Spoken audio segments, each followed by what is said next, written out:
Now, magnetic fields, though, do tend to have a particular pattern to them. We've seen these patterns before, either a dipole pattern like this or this kind of circular pattern when we're looking at currents. So there's another way we can deal with the patterns of magnetic field in space. And so rather than looking at fields over an area, I'm going to now focus on looking at fields on a path, okay, which is something we've actually done before with electric fields, right? We've looked at adding up a field on a path. So if we have a path here, and let's say I'm measuring the electric field at certain locations. So there's E here, and maybe an E here, another electric field here. And here's a path that starts at A and goes to B. And I'm going to do a path integral, okay, or a summation over a path where I'm taking a little piece of path, call that piece delta L, and I find E dot delta L, let's call this E1, E2, E3, whatever, dot delta L1, and then I have a little piece of path here, call that delta L2, and I add that to E dot delta L2, and I keep doing this until I go from A to B along this path. And this is called what? This is what? When we did this type of calculation, we were calculating what quantity?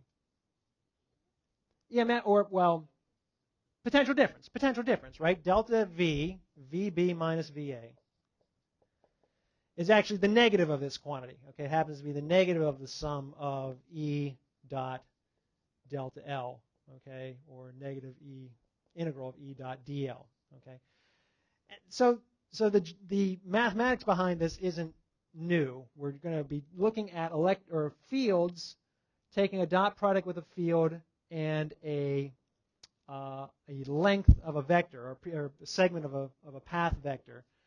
And so we're essentially saying, the magnitude of that electric field times the magnitude of dl times the cosine of the angle in between them, right? So if you have E and delta L in the same direction, that dot product will give you a positive. Now we have this negative out front, which gives us a negative potential difference. But just simply E dot delta L would be a positive. If you had a path, say here, if your path was in that direction and the electric field was in that direction, and you found E dot dl over that little piece of a path, that would give you what? That would give you 0, right? And if E and the electric field and the delta L were in the opposite directions,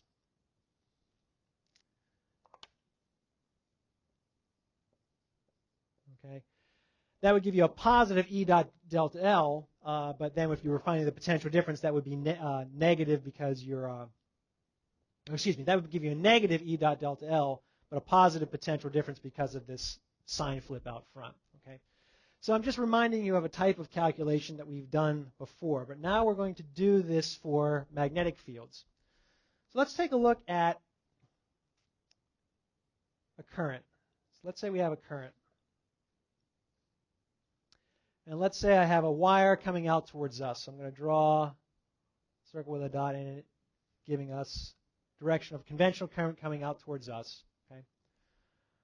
What's the pattern of magnetic field look like? So in other words, if I have an observation location there, what's the direction of the magnetic field? Up. Yeah, up. Thank you. Up. What is it there? Everybody, point. That. Yep. What about here? Down. Okay. And here, right? And so we have things in between, right? And I'm drawing these observation locations at a single distance away, constant distance away from the from the current here. So I could draw a circle, right? And so if I have a circle of some radius and I'm looking at the magnetic field on pieces of that circle, then we have this pattern of magnetic field that sort of is tangent to that circle at every point. Well, what I'm going to do is think about that circle. Think about that path. And let's look at a question here.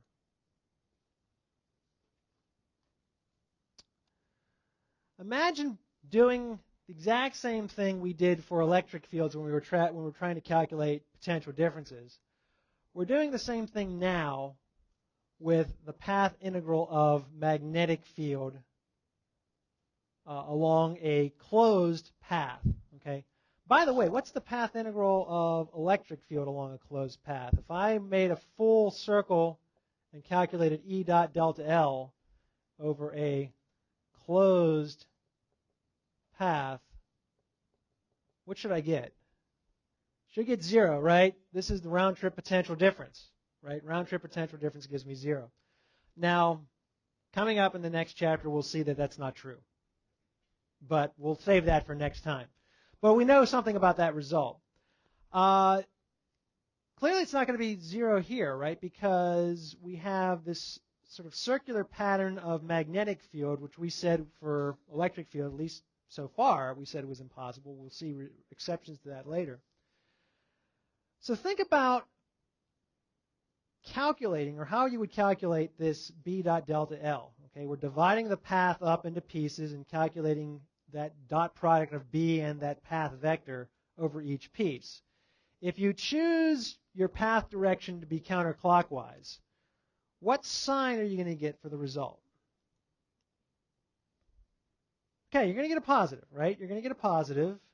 And be careful here, we're not calculating, the potential difference had this negative sign out front. We're just calculating B dot delta L and adding up all the B dot delta L's. So you're just thinking about doing the dot product by dividing that path into little pieces, right? And I'm choosing the direction of those pieces to be counterclockwise. So if I start here, for example, and I choose a little segment of this circular path, that delta L is in that direction. And I have two vectors that are in the same direction. So when I find B dot delta L, I have the magnitude of B times the magnitude of delta L times the cosine of what angle? 0. Okay, cosine of 0 is 1. And then I do it again for a segment along here, right? And that delta L is in the same direction as that magnetic field on average over that little piece of segment. And so I get a B dot delta L. Again, that's going to give me a positive number because, again, the cosine of 0 is 1. And I do it again, right? I do it at the top here, and delta L is now pointing that way. And so it's, again, in the same direction as B. And I keep doing this, and I get a net positive result for this path integral. Okay. What if I have the same path and I'm going to choose by convention just the same direction? I'm just going to choose a counterclockwise path for reference. So there I'm just, again, breaking up all these delta L's. But now I have inside of this path a current that's pointing into the board. What's going to happen? First of all, what's going to be the pattern of magnetic field?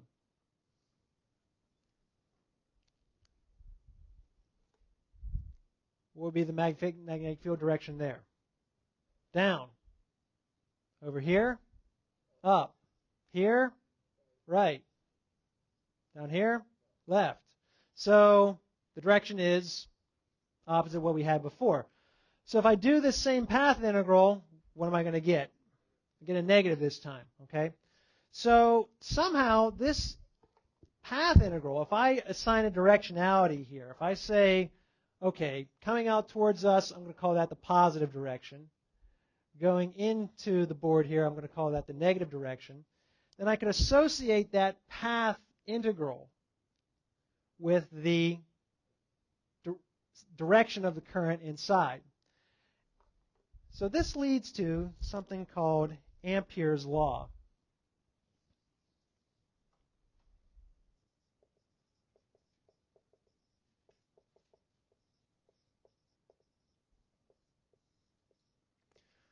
Which says that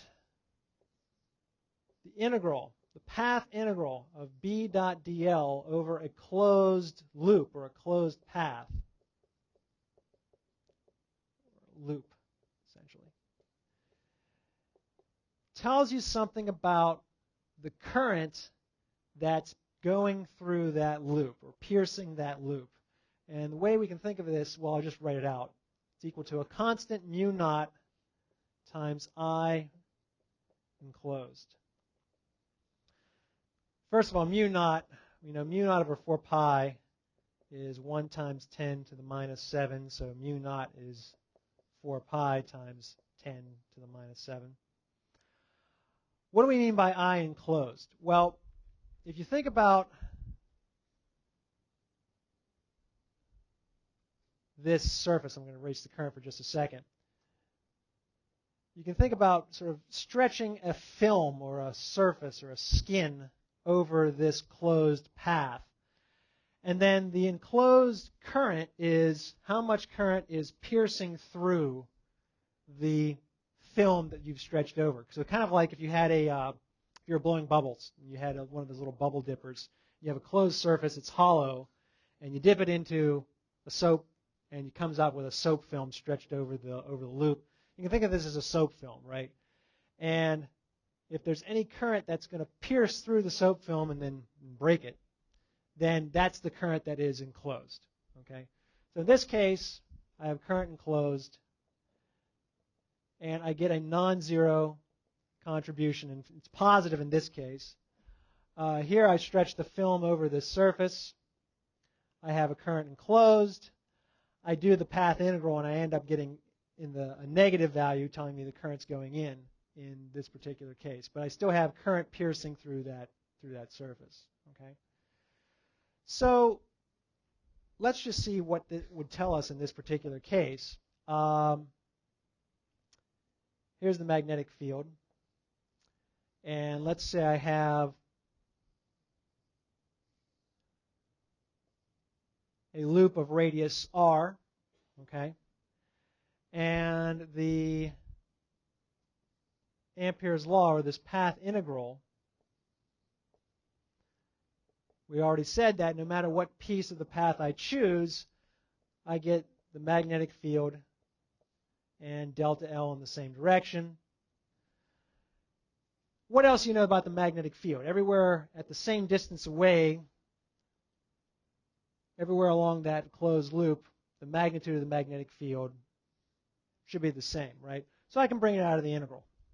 And I can say the magnetic field magnitude times this closed integral of dl by Amperes law is equal to mu naught times I enclosed. Okay? What's this going to boil down to? If I calculate, it's the circumference, right? And just summing up all the delta L's around the path, if I just add up all that path length, it's just the circumference. And the circumference is equal to what? 2 pi times r is equal to mu naught times I enclosed.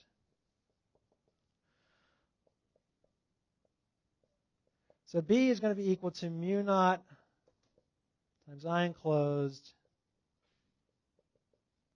over 2 times pi times r. Well, let's see if we could check that. A long time ago, we looked at the magnetic field due to a very long straight wire. And we found the magnetic field in that case by breaking up the wire into lots and lots of little pieces. So there was a delta L, and this had some conventional current running through it, capital I. And we used the Biot-Savart Law, which is delta B for the case of currents, for short segments of a current carrying wire, it's delta B is equal to mu naught over 4 pi I delta L cross r hat over the magnitude of r squared. And then what you do is you add up all those delta B's, and you have to go through, finding the r vector for each of those individual segments, and then putting this in terms of an integration variable, and then summing up over the integration variable. And what we found, the result we found for a long straight wire was what? It was mu naught over 4 pi 2 I over r, right? Well, guess what? It's the same thing. Cancel out this factor of 2, mu naught I over 2 pi r. So it looks like it's giving us the same result, which is good. Okay. So this is how it's working. Ampere's law is different from Gauss's law, and now we're not talking about calculating the fields over an area. We're talking about calculating the fields over a path, much like we did for potential differences. Okay, so this isn't a flux. There's no real name for this thing other than just the path integral of magnetic field over a closed loop. Okay, there's no special name for it. But just keep in mind it's not flux. It's just the analog to finding potential difference in some sense, because you're taking magnetic field over a path instead of electric field over a path. Okay. Let's see. Let's try. Well, we could do this, but it's not real necessary because we already know the result, right? So it would just be a matter of plugging and chugging at this point. You could plug in, if you know the radius and you know the magnitude of the magnetic field, we could solve for I. Well, let's just do it anyway. What the heck? Wake people up.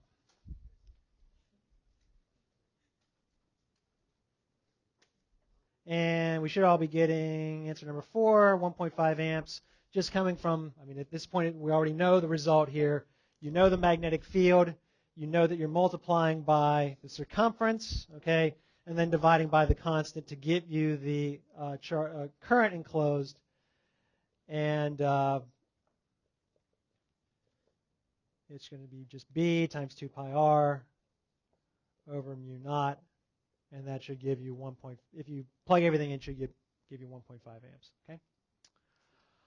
Let's try a more advanced application of this. So this looks kind of ugly, but think about what it means to take this path integral. What we've drawn here, first of all, this isn't a box. It's just a loop. Okay. So what we're drawing here is just a rectangular loop. And it just so happens that we're measuring the magnetic field at locations along this rectangular loop. Okay?